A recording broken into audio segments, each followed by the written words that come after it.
Black woman denied first class, then reveals she's an undercover federal auditor. Amid the relentless hum and swirl of activity at John F. Kennedy International Airport's Terminal 8, the morning sunlight gleamed sharply off the polished floors, casting fleeting reflections on the hurried footsteps of countless travelers. In the midst of this controlled chaos, Vanessa Carter emerged with a quiet yet undeniable presence, her every movement marked by a calm precision that set her apart from the frenzied crowd. Clad in a tailored navy blue pantsuit that hugged her frame with understated elegance, her dark hair swept neatly into a low bun, Vanessa navigated the sea of suitcases, restless children clutching well-worn stuffed animals, and airport staff bustling with urgent purpose.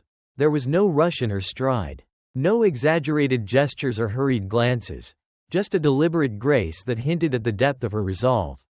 At 32, Vanessa's poised demeanor was the product of years mastering the art of blending in, yet exuding an air of quiet authority. Her sharp eyes scanned the sprawling terminal with measured intent, revealing a mind tuned to detail beneath her composed exterior. In her inside jacket pocket lay a boarding pass boldly marked for first-class seat 3A on an American Airlines flight bound for Los Angeles, a seat she had secured through official channels, with no shortcuts or special arrangements. Yet beneath this seemingly ordinary traveler's facade was a woman carrying a mission far weightier than catching a flight.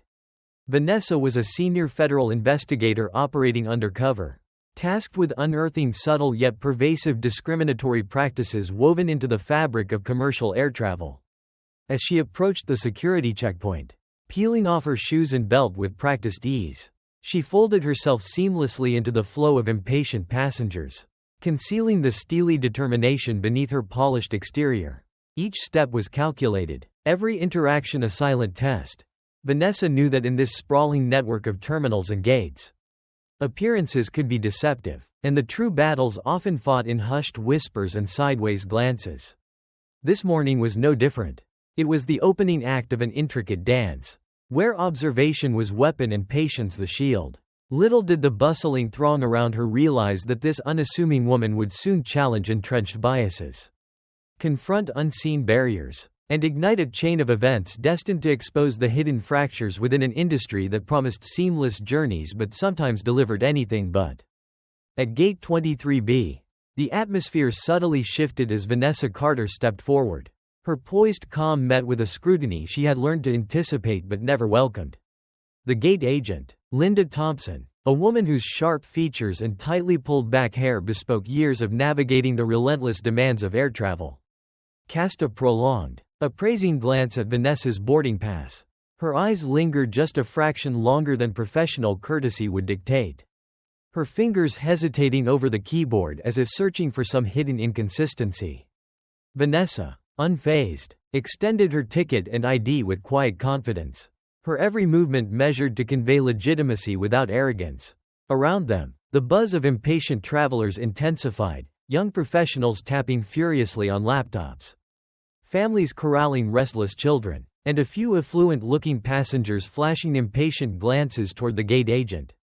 Despite the bustling backdrop, the unspoken tension between Vanessa and Linda was palpable, a silent battle waged in the space between polite smiles and clipped words.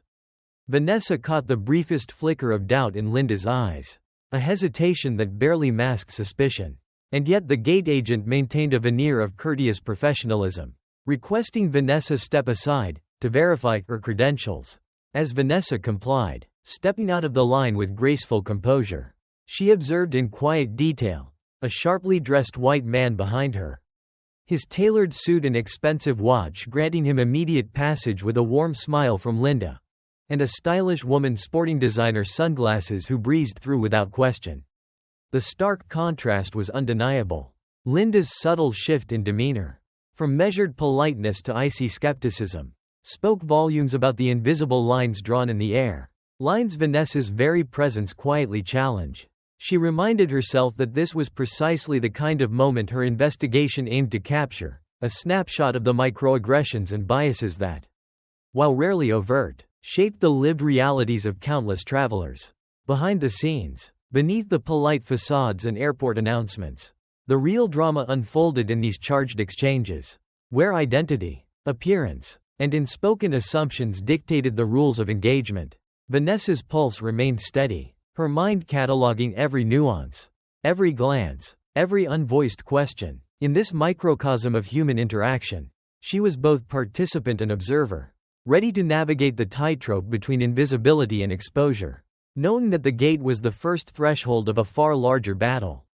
As the boarding call for first class echoed through the terminal, Vanessa stepped forward with the quiet assurance of someone who had faced countless unseen battles before.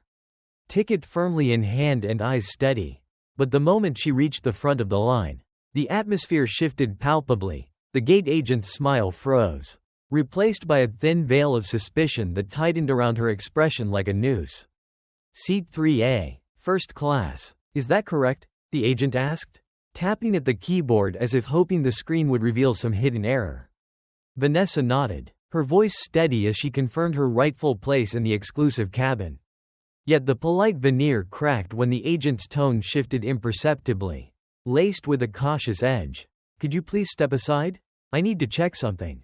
With the faintest hint of reluctance, Vanessa complied, moving away as other first-class passengers, well-dressed, confident, unquestioned, passed by without delay. Behind her, a tailored man and a woman adorned with sleek sunglasses were ushered aboard smoothly, their passage effortless, underscoring the unspoken hierarchy invisible to most. The gate agent's repeated demands to see Vanessa's ID, scrutinizing every detail with a skepticism reserved for the suspicious, felt like a quiet accusation, a question whispered but never voiced aloud. Do you belong here? The air thickened with a tension that seeped into the very walls of the terminal. An invisible barrier erected not by policy but by prejudice. Vanessa's heart remained composed, yet beneath the calm surface, a tempest brewed, a mixture of indignation, resolve, and the cold calculation of one who knew this was not an isolated incident but a symptom of a deeper, systemic malaise. Then came the unthinkable, as Vanessa finally boarded and settled into the plush leather of seat 3A. Moments later she was approached by the gate agent, flanked by a stern flight attendant, their eyes locking onto her with an accusatory glare that pierced through the crowded cabin. There's been a change in seat assignments, the agent announced curtly. You will need to move to coach. The words landed like a blow, reverberating through the hushed murmurs of nearby passengers, a blow not merely to Vanessa's comfort, but to her dignity. The rationale was flimsy at best. Double booking. A premium passenger who supposedly had rightful claim to the seat. Vanessa's mind raced, dissecting the narrative. Double bookings happened. Yes, but protocol dictated a respectful resolution, usually offering compensation or an alternative premium seat. Forcibly displacing a paying first-class passenger after boarding was unheard of, especially without explanation or apology. As she faced the cold insistence of airline staff, Vanessa's poised exterior remained unbroken, yet her thoughts surged with clarity and purpose. This was the very injustice she had come to expose, the subtle, systemic erasure of rightful presence based on unspoken biases. A quiet act of exclusion dressed as administrative necessity. Passengers watched, some in silence, others with barely concealed curiosity, as Vanessa calmly challenged the decision, requesting evidence or escalation, knowing full well that this confrontation was both a personal trial and a testament to the pervasive inequities woven into the fabric of air travel. Mid-flight tension hung thick in the cabin air as Captain James Wilson strode purposefully toward Vanessa Carter, his presence commanding immediate attention. With a calm yet resolute tone, he addressed her, acknowledging the unsettling confusion over her seat assignment, a rare admission of fault from the usually unflappable figure at the helm. Beside him stood Jennifer Collins, the lead flight attendant, whose apologetic gaze mirrored the gravity of the mishandling at the gate. Vanessa listened intently as they explained the airline's established protocols for overbooking situations. Protocols clearly neglected in her case. Typically, Jennifer began, any double booking in first class is resolved before boarding, prioritizing passengers who booked earliest or hold higher status. It's unusual, and unacceptable, that this wasn't managed properly at the gate. The honesty in their words was a stark contrast to the cold dismissal Vanessa had endured mere hours before. Then came the offer, seat 5C. A spacious and comfortable first-class seat, now available and reserved just for her, accompanied by sincere apologies for the disruption. The plush leather and ample legroom promised a stark improvement from the cramped middle seat she'd been forced into earlier. Yet, as Vanessa settled into this restored comfort, a flicker of unease lingered beneath the surface. Why had she been singled out initially? Why now? Mid-flight, was the airline suddenly eager to make amends? The captain's shrug and hesitant admission, "I'm trying to understand it myself," only deepened the mystery. Vanessa's measured acceptance of the seat was less a concession and more a strategic pause. A chance to observe and gather further insight into the patterns of treatment that had brought her here. Around her, the other passengers in first class continued their routines, some oblivious to the storm that had just passed through their midst. Others casting furtive glances at the woman whose very presence seemed to have unsettled the crew. The cabin's plush serenity belied the undercurrents of discomfort and bias that Vanessa had meticulously documented. Her mission far from over despite this fleeting moment of reprieve. In this rare quiet, surrounded by luxury and the hum of engines, Vanessa reaffirmed her resolve to shine a light on the hidden prejudices woven through the fabric of air travel, and to ensure that no passenger would again be made to feel less than they were simply because of who they were. The calm of the cabin was abruptly shattered when a piercing shout cut through the ambient murmur of in-flight conversations and the soft hum of the engines. A man, disheveled and visibly frantic, rose from his seat with desperation etched across his face, demanding immediate attention. His voice, rough and urgent, broke the fragile tranquility as he pleaded, "Don't you walk away from me. I want answers." Passengers around him stirred uneasily, some half rising to witness the unfolding turmoil. The man's wife, slumped and pale in her seat, struggled to breathe, her face swollen and flushed with the unmistakable signs of a severe allergic reaction. Panic rippled through the cabin as the gravity of the emergency settled over everyone. Vanessa Carter, though not a medical professional, recognized the unmistakable signs of anaphylaxis, the rapid, shallow breathing, the distress written plainly on the woman's face. Instinct propelled her forward, shedding the veneer of observer to become an active responder. "What did she eat?" she asked quickly, scanning the concerned faces around. The husband stammered out that his wife was allergic to nuts, though the airline had assured them the meal was nut-free. Yet, 15 agonizing minutes earlier, the symptoms had begun, a cruel betrayal of trust from the very service meant to safeguard their journey. Vanessa's sharp eyes took in the flustered flight attendants, particularly Emily Johnson, who now scrambled to rectify the negligence that had allowed this crisis to escalate. Passengers parted, instinctively offering space as a man from a few rows forward emerged with an EpiPen, rushing to the scene like a lifeline in the storm. The tense moments stretched interminably as the husband, trembling with fear and urgency, administered the injection. The collective breath of the cabin held tight in anticipation. Gradually, the woman's breathing eased, the color returning faintly to her cheeks. A fragile victory against the shadow of danger. The cabin exhaled in unison, relief washing over the passengers in a silent wave. Yet beneath the surface of gratitude, simmered anger and frustration. How had such a critical emergency been ignored for so long?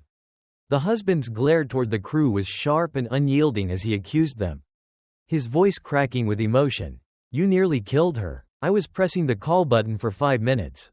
But no one came." His words echoed a deeper truth, one of neglect, of bias perhaps. In the way service and attention were allocated within the cabin, Vanessa noted every nuance, the delayed response, the forced smiles of the attendants, the subtle difference in treatment that suggested this was not a one-off failure but part of a troubling pattern. The flight, once a simple journey, had transformed into a crucible revealing the stark realities faced by those who too often found their needs minimized or ignored. In that charged atmosphere, Vanessa's resolve only hardened, knowing that this incident, like the one before it, was a vital piece of the puzzle she was determined to solve. As the plane hummed steadily through the clouds, a quiet urgency drew Emily Johnson, the flight attendant who had earlier escorted Vanessa from first class, toward the galley where Vanessa sat quietly reviewing notes on her tablet.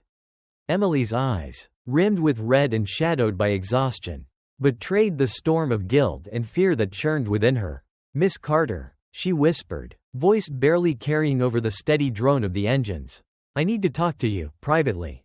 Leading Vanessa away from curious eyes to the small, secluded galley space, Emily's words tumbled out in a hurried confession. Soaked in regret and apprehension, she revealed how Linda Thompson, the gate agent, had insisted Vanessa was on some sort of watch list. Her ticket flagged as fraudulent, a baseless suspicion that cast a long, dark shadow over Vanessa's rightful claim to her seat. Emily admitted that she had been caught in the crossfire of orders and uncertainty, forced to act against her better judgment, trapped by a system that prized obedience over justice. "I didn't want to cause trouble," she confessed, voice trembling, "but I was told to get you out of first class at all costs." Vanessa listened intently, the layers of deception and bias peeling back to reveal a culture steeped in unspoken prejudices and fear of challenging authority. Emily's courage in coming forward, despite the risk to her career, was a rare glimmer of hope amidst the turmoil. Vanessa, recognizing the weight of Emily's admission, encouraged her to stand firm and seek protection through legal channels, offering guidance on how to report the truth safely. The fragile trust forged in that quiet moment between two women, one a covert investigator, the other a hesitant witness, underscored the complexity of fighting systemic discrimination from within. Emily's willingness to break the silence was not just an act of personal redemption but a crucial turning point in unveiling the entrenched injustices that Vanessa had set out to expose. Together, in that small space above the clouds, they shared an unspoken commitment to bring the truth to light, to challenge the invisible walls that confined so many, and to ensure that no voice would be silenced by fear or complicity again.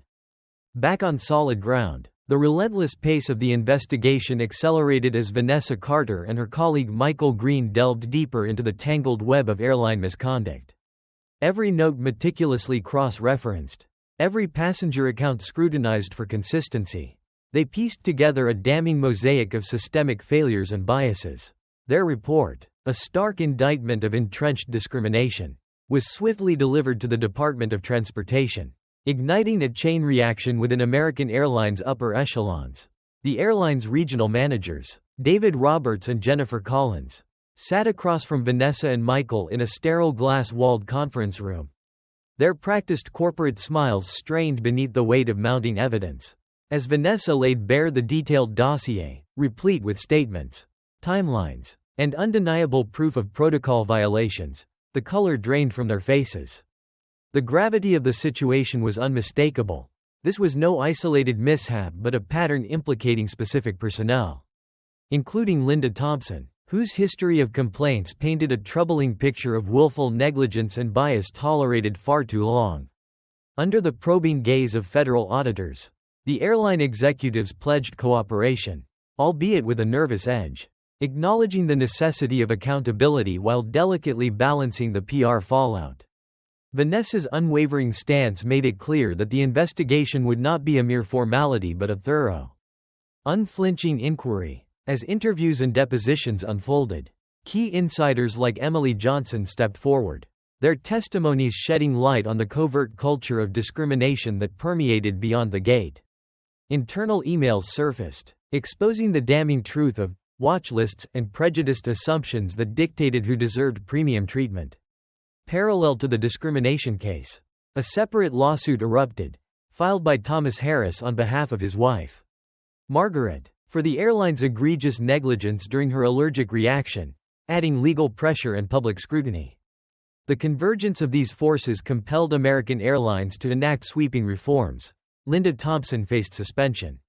Susan Miller was reprimanded, and Emily Johnson, once fearful, found herself elevated, rewarded for her courage to speak truth to power. 6 weeks after that fateful flight, Vanessa stood once more in an airport terminal, the weight of the past lingering but tempered by a flicker of hard-won justice. The airline industry had been jolted, forced to confront its hidden fractures, with a multi-million-dollar fine and mandatory diversity training serving as stark reminders that discrimination was not only morally bankrupt but financially ruinous. Vanessa's fight was far from over. Yet in that moment, the tides of change whispered promise, borne on the wings of truth and the relentless pursuit of equity. Walking through the bustling corridors of Chicago O'Hare, Vanessa Carter moved with the same quiet confidence that had become her armor throughout countless investigations. Her sharp eyes ever watchful for the subtle signs of bias and injustice that lingered in even the most familiar places. The city's cold wind brushed past her as she stepped into the terminal. A stark contrast to the warm California sun she had left behind. But her spirit burned brighter than ever. The recent victory against a giant airline was more than just a professional success. It was a beacon of hope for countless travelers who had silently endured indignities and discrimination. Yet, Vanessa knew better than to rest on laurels, old habits of suspicion. Those shadowy remnants of prejudice still flickered in the eyes of many, even as she effortlessly passed through security with a legitimate first-class boarding pass.